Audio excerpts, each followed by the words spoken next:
Hello friends, नमस्कार। Universal public school YouTube channel में आप सभी का फिर से एक बार स्वागत है।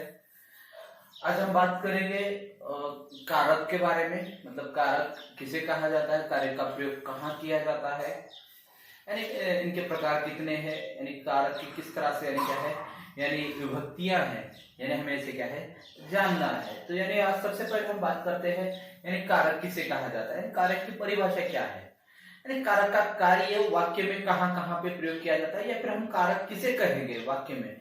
जैसे कि बहुत सारे हमने देखे हैं कि मतलब संज्ञा है, सर्वनाम है, विशेषण है, यानी जैसे कि अलग अलग यानी विकारी शब्द चल रहा है हमारा, विकारी शब्द में भी ये भी जो है कारक भी क्या है प्रयोग किया जाता है। जैसे कि लिंग वचन काल के अनुसार क्या है कारक का भी क्या है परिवर्तन क्या है बदलाव किया जाता है। तो आज हम बात करते हैं कारक के बारे में। कारक किसे कहा जाता है, संज्ञा या सर्वनाम का संबंध वाक्य में अन्य किसी शब्द के साथ, संज्ञा या सर्वनाम का संबंध वाक्य में अन्य किसी शब्द के साथ दर्शाया जाता है या बताया जाता है, उसे क्या है कारक कहा जाता है। यानी संज्ञा या सर्वनाम का संबंध वाक्य में अन्य किसी या दूसरे वाक्य या दूसरे शब्द से जोड़ा जाता है, उसे क्या है कारक कहा जाता है। यानी मतलब कारक जो है यानी एक शब्द दूसरे शब्द के साथ क्या है संबंध दर्शाने का कार्य किया जाता है। मतलब क्या है इसके साथ वाक्यों को यानी क्या है समूह करने का क्या है कार्य किया जाता है। आज हम देखते हैं यहाँ पर परिभाषा, यानी सरल परिभाषा जो है यानी संज्ञा या सर्वनाम के जिस रूप से उसका संबंध वाक्य के अन्य शब्दों से जाना जाता है उसे कारक कहते हैं। पहले ही बताया मैंने कि मतलब क्या है, यानी संज्ञा या सर्वनाम का संबंध वाक्य के अन्य शब्दों के साथ दर्शाया जाता है, उसे क्या वो कहा जाता है यानी कारक कहा जाता है। अब जैसे कारक समझने के लिए हमें सबसे पहले क्या करना है, यहाँ पर हम क्या करेंगे एक उदाहरण लेते हैं।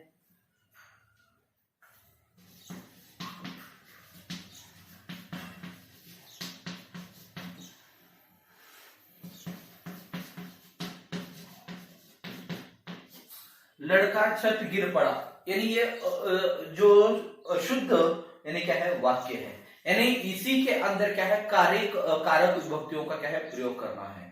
यानी किस तरह से, यानी लड़का छत से गिर पड़ा या फिर गिर गया, यानी क्या है लड़का छत से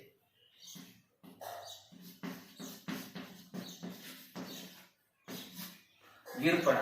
यानी देखिए यहाँ पर जो है ये जो वाक्य है ये अपूर्ण वाक्य है।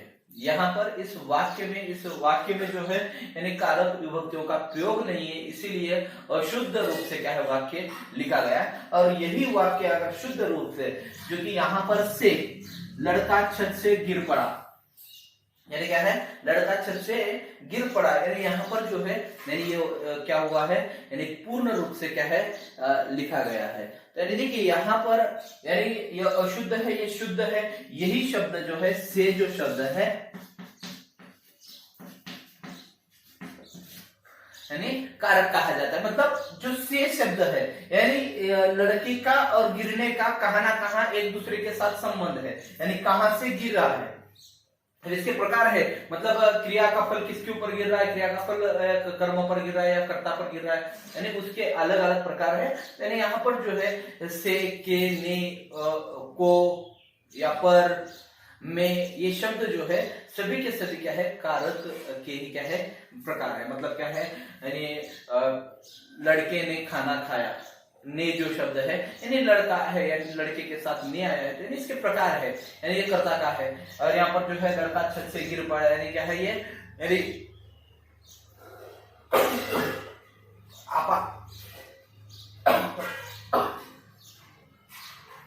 आपादन कारक है, यानी लड़का छत से गिर पड़ा, यानी क्या है आपादन है। मतलब यहाँ पर जो है यानी जो अलग अलग इसके प्रकार है, यानी कारक किसे कहा जाता है ये समझ में आएगा।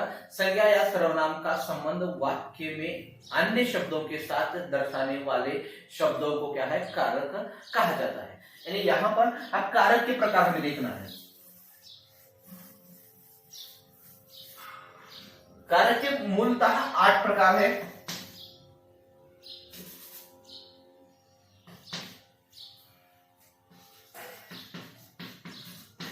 कर्ता, कर्म, करण,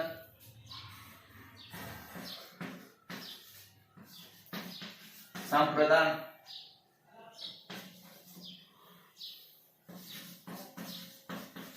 आपादान,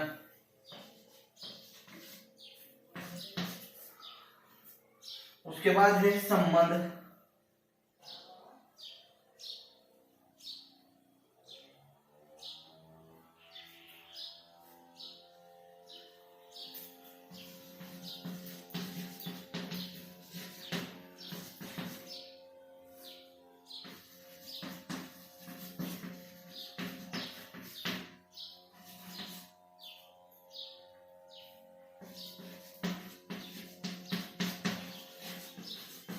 संबोधन। यानी यहां पर देखिए, यहां पर 8 प्रकार है, यानी आठों के अपने अपने विभक्तियां हैं। यानी विभक्तियां मतलब अपने अपने कार्य, यानी उनका अलग अलग अपना अपना क्या है, एक कार्य है। उस कार्य पर क्या है वो, यानी वो विभक्तियों का प्रयोग किया जाता है। या फिर हम समझ सकते हैं कि बाबा ये इस कार्य में अगर होता है, क्रिया अगर इस कार्य में होती है तो यानी ये विभक्ति प्रत्यय किसका भेद है, यानी हमें समझ में आएगा। यानी कर्ता के लिए यानी ने है, कर्म के लिए को है,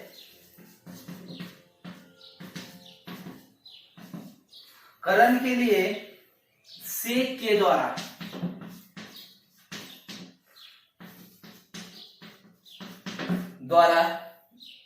उसके बाद है को के लिए संप्रदान, को के लिए,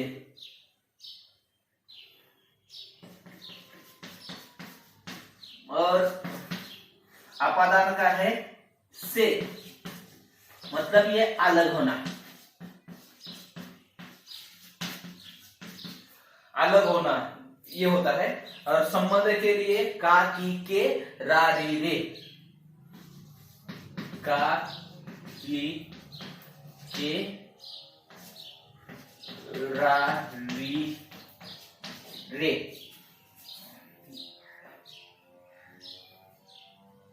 उसके बाद अधिकरण में है में पर, और उसके बाद है संबोधन में ये अरे, यानी वो ऐसे शब्द क्या है प्रयोग होते हैं। अब यानी यहाँ पर हमें क्या है, इन 6-8 प्रकारों को क्या है, यानी संक्षिप्त में हमें क्या है सीखना है। यानी मैंने यहाँ पर दिया है, यानी आपको विभक्तियों को क्या है अलग से यानी क्या है यानी बताने का कार्य किया जाएगा, लेकिन यहाँ पर सिर्फ आपकी समझ के लिए क्या है बताया गया है। यानी एक एक भेद जब पढ़ेंगे हम, एक एक प्रकार उसका पढ़ेंगे, यानी क्या है उसका प्रकार, उसकी विभक्ति कौन सी है, यानी उसे किस तरह से पहचाना जाता है, इसे हम क्या है जानेंगे। तो यानी यहाँ पर जो है कारक के 8 प्रकार है। अब सबसे पहले देखते हैं कर्ता कारक।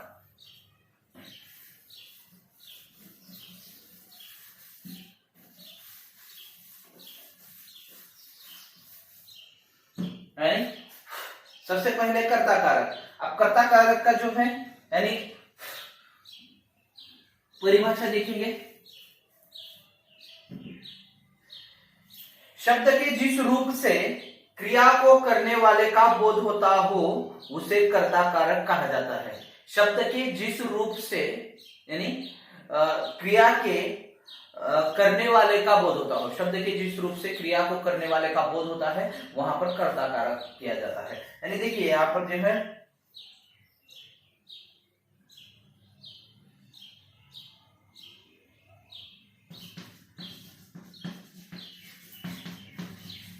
बच्चे ने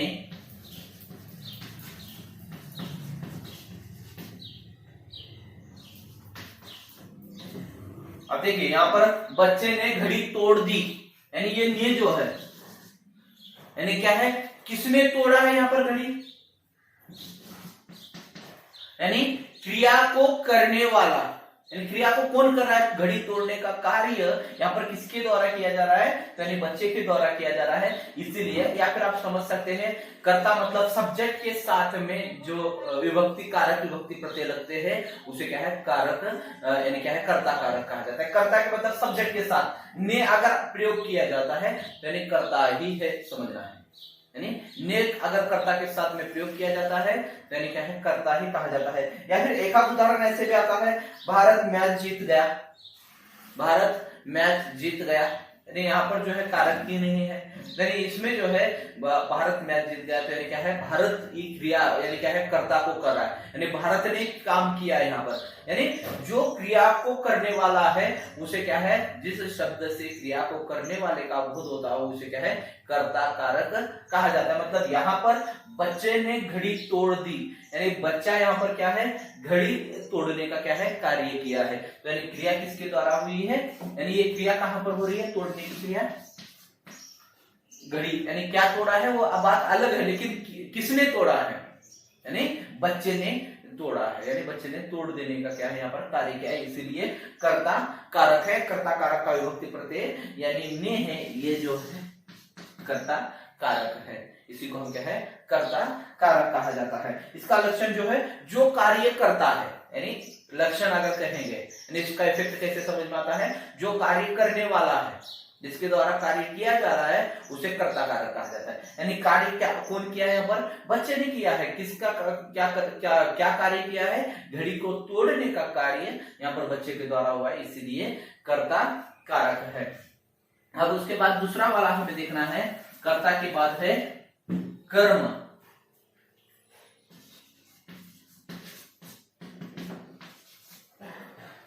अब दूसरा देखिए, संज्ञा या सर्वनाम के जिस रूप पर क्रिया का फल पड़े वह शब्द कर्म कारक कहलाता है।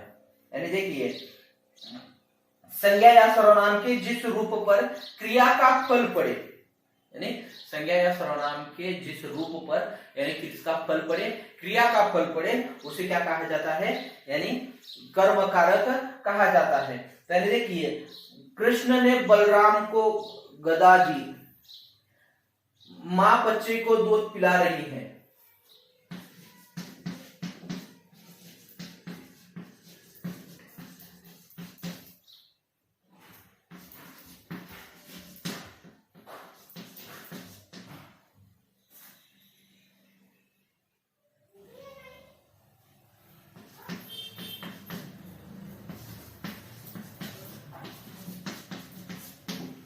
अब देखिए यहाँ पर माँ बच्चे को दूध पिला रही है, यानी यानी संज्ञा सर्वनाम के जिस रूप से, यानी इसके ऊपर यहाँ पर क्या है, जिस पर क्रिया का फल पड़े। इसका लक्षण किस तरह से है, जिस पर क्रिया का फल पड़े।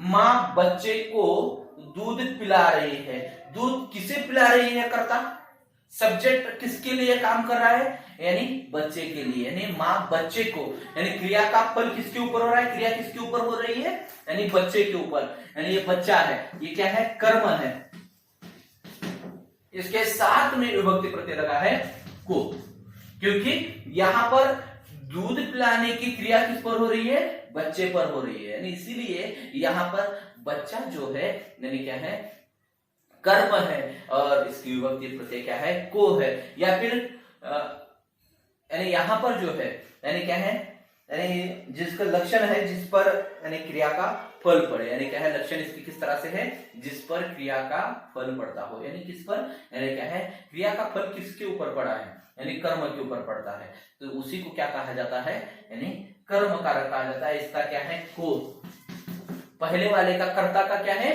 ने है, अब कर्म का क्या है, को विभक्ति प्रत्यय है, यानी को लगकर आया तो समझ रहा है कि यानी यहाँ पर क्या है, यानी कर्म है। लेकिन अब आगे और एक को आया है, तो यानी दोनों में अंतर किस तरह से ये जानना है, हम बाद में से देखेंगे अंतिम में, यानी क्या है, यहाँ पर जो है बच्चे को यानी दूध पिला रही है, यानी बच्चे के ऊपर क्रिया हो रही है, यानी क्रिया का फल बच्चे के ऊपर हो रहा है, इसीलिए क्या है, को यहाँ पर क्या हुआ है, यानी कारक का कर्म कारक यानी क्या है, कहा जाता है। अब उसके बाद तीसरा वाला प्रकार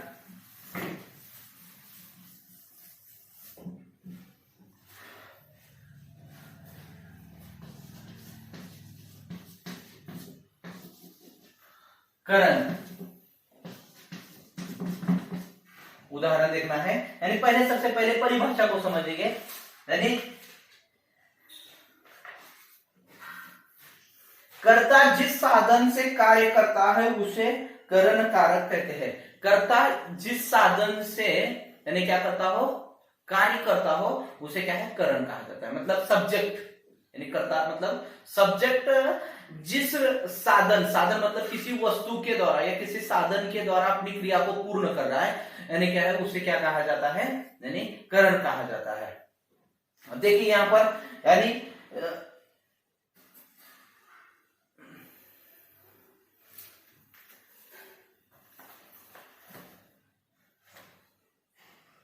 देखिए यहां पर यानी किसे कहा जाता है, यानी नरेश डंडे से सांप को मारता है।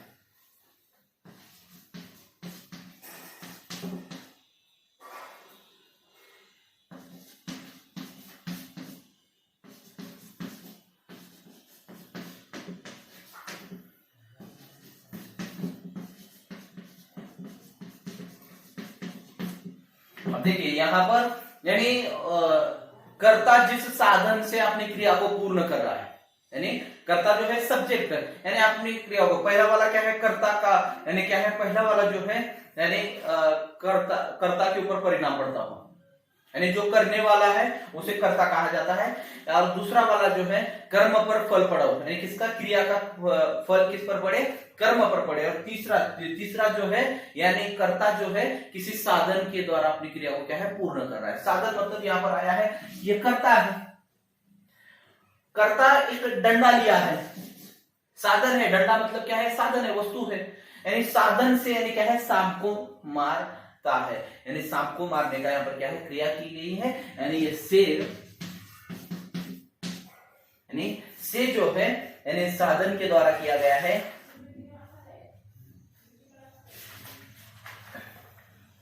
से है, या फिर के द्वारा,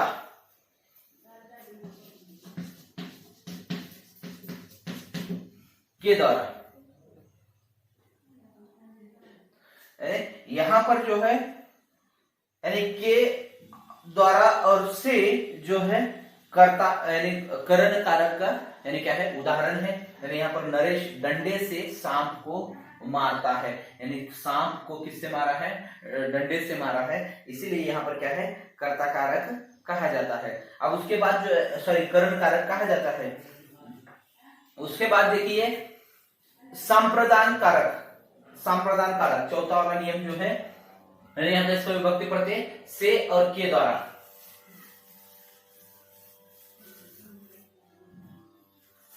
अब चौथा वाला देखिए प्रकार,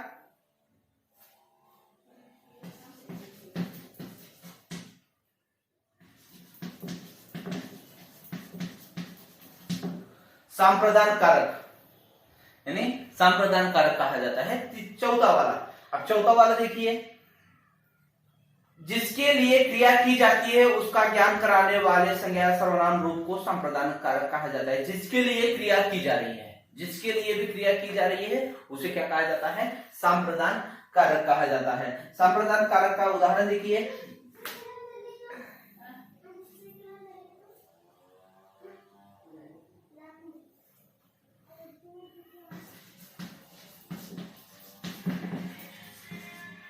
जयेश के लिए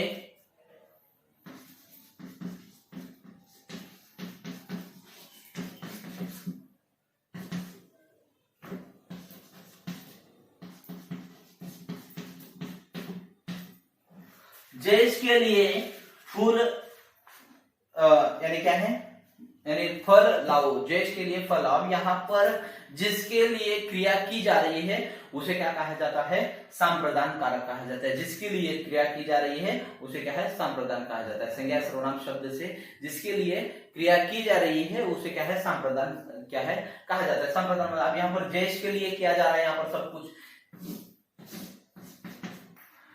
कारक है, इसके लिए जयेश के लिए यहाँ पर फल लाने का क्या है, यानी कार्य यानी किया जा रहा है, इसीलिए यहाँ पर जो है यानी संप्रदान कारक क्या है, कहा जाता है। अब यहाँ पर यानी जयेश जो है यानी सॉरी जयेश के लिए क्या है, यहाँ पर क्रिया की जा रही है, इसलिए क्या है, यानी ये जो विभक्ति प्रत्यय है के लिए, यानी यहाँ पर यानी क्या है, संप्रदान कारक कहा जाता है। अब पांचवा वाला देखिए, 5th नंबर का,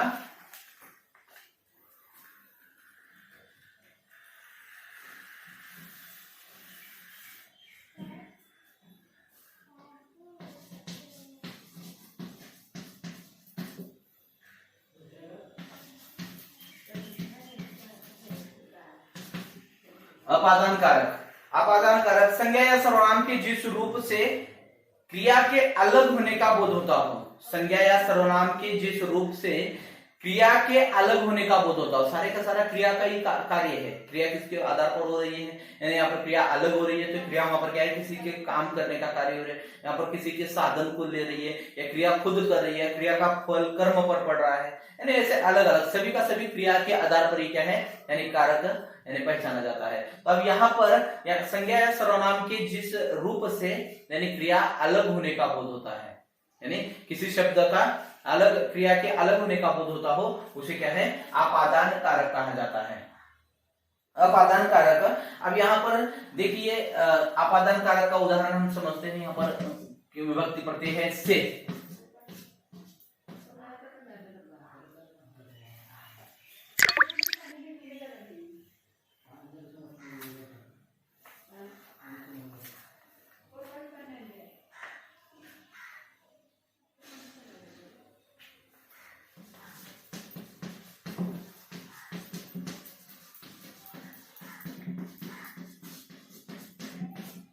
छत से कपड़ा गिरा, छत से कपड़ा गिरा। ये छत और एक कपड़ा अलग होने का कार्य हो रहा है। यहाँ पर क्रिया क्या है, अलग होने की क्रिया हो रही है, इसीलिए इसे क्या है, अपादान कहा जाता है। संज्ञा या सर्वनाम के जिस रूप से क्रिया अलग होने का बोध होता हो, उसे क्या है, अपादान कारक कहा जाता है। यहाँ पर क्रिया जो है यानी से यानी अलग हो रही है, छत और कपड़ा दोनों अलग होने की क्रिया को दर्शा रहे हैं, इसीलिए अपादान कारक कहा जाता है। यानी समझ में आया होगा कि मतलब अपादान कारक किसे कहा जाता है, यानी अलग होना, यानी छत और कपड़ा दोनों अलग हो रहे हैं, यानी अलग होने के लिए किस विभक्ति का प्रयोग किया गया है, से का प्रयोग किया गया है, इसलिए यहाँ पर क्या है, अपादान कारक कहा जाता है। उसके बाद 6 नंबर का है संबंध।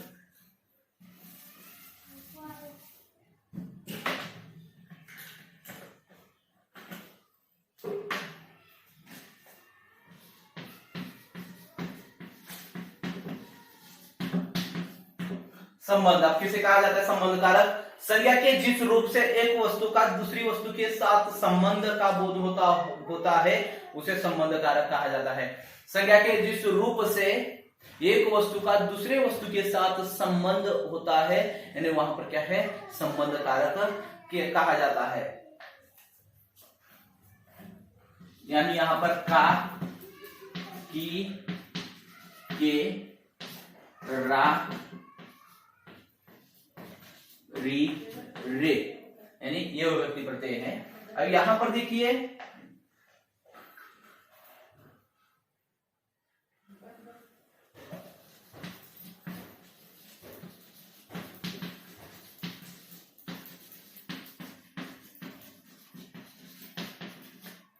यह यश की पुस्तक है। अब यहां पर संबंध यानी यश और पुस्तक, यानी ये दोनों का जो संबंध है, यानी यहाँ पर ये पुस्तक किसकी है, यश की है, यानी उसकी किताब के साथ उसका संबंध है। किसका संबंध है, यश का संबंध है। तो यहाँ पर जो है यह यश की पुस्तक है, यानी की जो है यानी क्या है, यहाँ पर संबंध बताने का क्या है, कार्य किया जा रहा है। या फिर अन्य और एक उदाहरण देखिए, यानी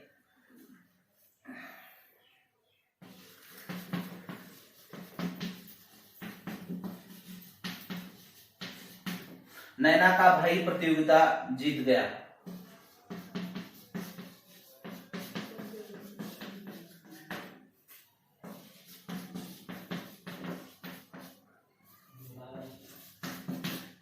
नैना का भाई प्रतियोगिता जीत गया। नैना और भाई यानी क्या है, नैना का भाई यानी क्या है, नैना किसने प्रतियोगिता जीती है, नैना के भाई ने, मतलब नैना का संबंध यानी क्या है, उसके भाई से है और भाई का संबंध नैना से है, इसीलिए यहाँ पर जो है का जो है यानी उसके संबंध को क्या है, दर्शाने का क्या है, कार्य किया जा रहा है। या फिर तीसरा और एक उदाहरण रा री का, यानी मेरा स्कूल यानी क्या है, मेरा स्कूल पास में ही है।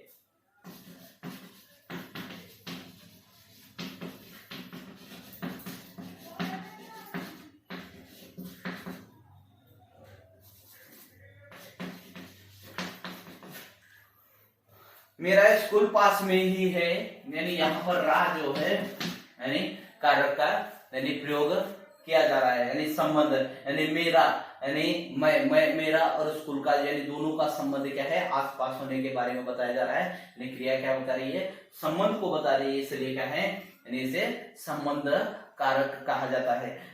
7वें नंबर का देखिए,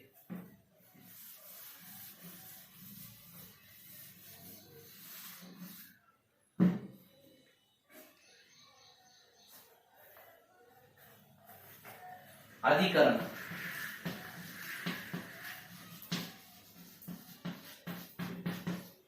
अधिकरण यानी देखिए, अधिकरण किसे कहा जाता है, संज्ञा के जिस रूप से क्रिया के आधार या स्थान का बोध होता हो, या फिर यदि देखिए संज्ञा या सर्वनाम के जिस रूप से क्रिया के होने के स्थान, समय, अवसर आदि का बोध होता हो, यानी क्रिया के क्या है, स्थान, अवसर या समय का बोध होता हो, उसे क्या है, अधिकरण कहा जाता है। जैसे कि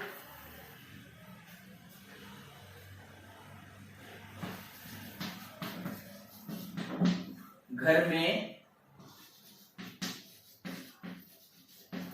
कार्यक्रम चल रहा है, यानी संज्ञा या सर्वनाम के जिस रूप से, यानी क्या है, उसके समय या अवसर का बोध होता हो, यानी उसे क्या कहा जाता है, अधिकरण कहा जाता है। घर में कार्यक्रम चल रहा है, यानी घर में, यानी स्थान का पता चला है, यानी कहां पर हो रहा है, यानी घर में हो रहा है, तो यानी क्या है, में का यहां पर क्या है, प्रयोग किया गया है। में या पर का प्रयोग होता है। पर मतलब उदाहरण, दूरदर्शन पर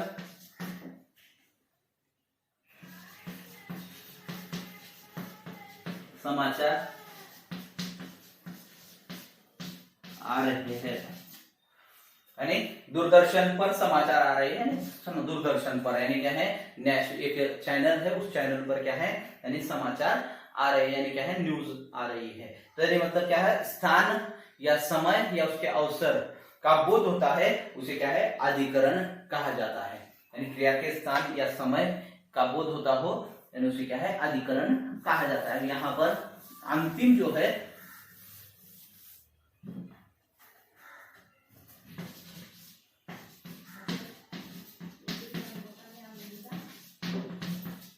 संबोधन, संबोधन के लिए हे, वो, अरे, हे, वो, अरे का प्रयोग किया जाता है। यानी देखिए, संज्ञा के जिस रूप से किसी को पुकारने का बोध होता हो, यानी संज्ञा यानी किसी को पुकारने के लिए कार्य की जा रही है, यानी क्रिया उसकी पुकारने की हो रही है, यानी संज्ञा के द्वारा क्या है, किसी को पुकारने की क्रिया को किया जा रहा है, इसीलिए उसे क्या है, संबोधन कहा जाता है। हे भगवान, पता नहीं आतंकवादी का सिलसिला कब खत्म हो जाएगा। या फिर यानी देखिए, अरे तुम कहाँ चले गए,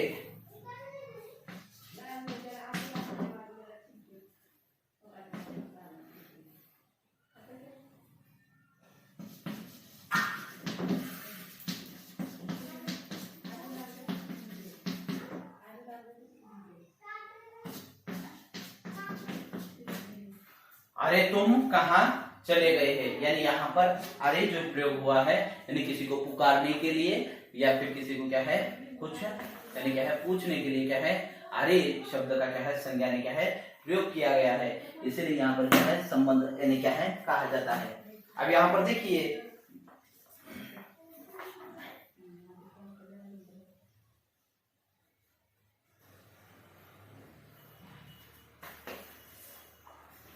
दोनों में अंतर, करण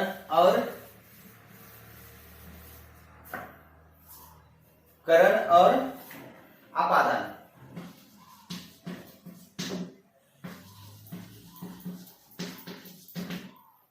इसका क्या है, करण से, और इसका भी क्या है,